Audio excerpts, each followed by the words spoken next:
Campbell, and here in my shed with all this paraphernalia, I'm going to recreate the experiments which changed the world.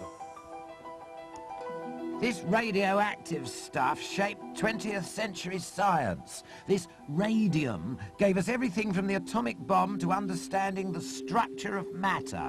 It emerged from a great pile of dirt, and I went on a journey to find out how. A silhouette.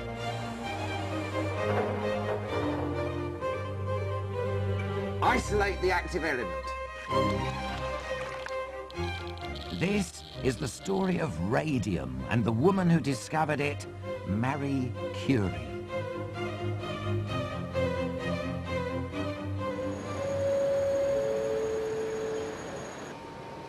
My journey begins on a train destined for Paris, the city that Marie travelled to in October 1891.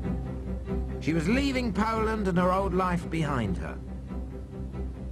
From a young age, she'd had an overwhelming desire to study science. But in Poland, women weren't allowed to go to university.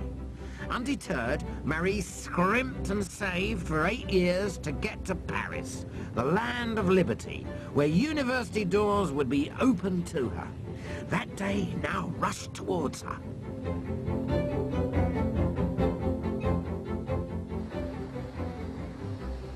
Marie arrived in France at a time when Paris was the city of innovation.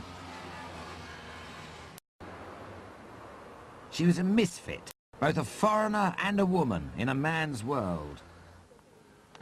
Here at the Sorbonne, she studied science. She was one of just a handful of women. For the next 2 years, Marie worked hard, very hard indeed. She was a foreigner and she was a woman surrounded by French-speaking people. I think in the classroom she was probably very much treated cordially by the young Frenchmen. It would be more in the street that she might be treated differently. And Marie, having very little money, lived mainly on bread and butter every little once in a long while. She had an egg, an earth, and cherries had been recorded, and also radishes. Come here, monsieur. Yeah. She fainted one time in a lecture, and they said, "What have you eaten?" And they really pressed her on the point, and it turned out, over 3 days, that's all she'd eaten, a bunch of radishes. Missing.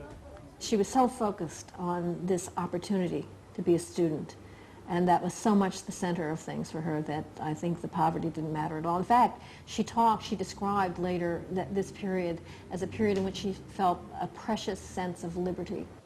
Marie's hunger for knowledge paid off, and she graduated from the Sorbonne with top marks. She planned to go home to Poland and become a science teacher, but this never happened because that spring she fell in love.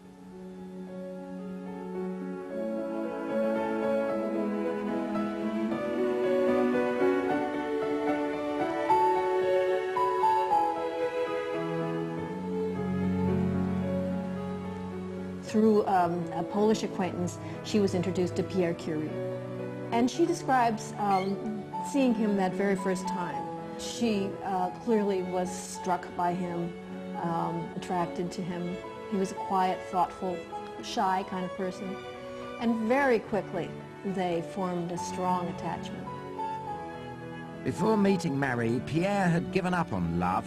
He was a promising scientist and thought that romance would interfere with his work. I met Marie's granddaughter, Hélène Langevin-Joliot. She described to me the impression that her grandmother made on Pierre. I'm sure that probably 2 or 3 days after the first meeting, Pierre was convinced he wished to marry her. Right, right. In spite of the fact that when he was young, he has written, "Women with genius are rare." Right. Yes. Yes. And he found one. Found one. Right. He found one. Right. Pierre begged Marie to stay in Paris and marry him. After a year of persuasion, she gave in. Soon they would embark on a scientific life together.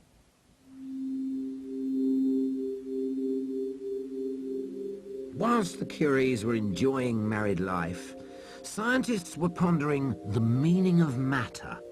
They had thought that pure substances, known as elements, only produced one kind of energy. For centuries, the thinking had been this, that you can only get energy out of an element if you combine it with another element in a chemical reaction. This here's a strip of magnesium, an element. I kick-started in the flame there, and there we are.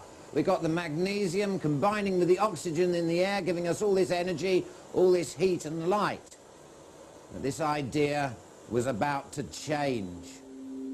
The world was about to come upon a new kind of energy, discovered by scientist Henri Becquerel. Here's what Henri Becquerel found in 1896. He takes a photographic plate, places it on thick black paper, wraps up plate, takes a small lump of phosphorescent substance containing uranium, puts it on top of black paper, leaves it some hours, removes phosphorescent substance, unwraps plate, develops plate, and then he finds on the developed plate he's got a silhouette of that substance, silhouette of deep intensity. Something must be in that phosphorescent substance which is capable of getting through the black paper and onto the plate. Becquerel showed that uranium emitted a new kind of energy. No one knew what it was. Around the time of Becquerel's discovery, Marie Curie was looking for a doctoral thesis.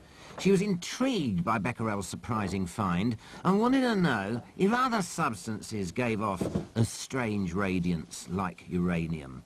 Choosing this as her thesis was the most important decision of her life. She knew that Becquerel's rays made the air conduct electricity, so she used an instrument, a primitive version of my Geiger counter, to detect this electrical activity. She tested hundreds of different substances. Within months came a dramatic revelation. A mined, coal-like substance called pitchblende gave off far more energy than uranium. Marie was puzzled. She knew that pitchblende was mostly made of well-known substances which didn't give off any energy at all. So from this, she had to conclude that there was some other element in pitchblende, some great unknown element there.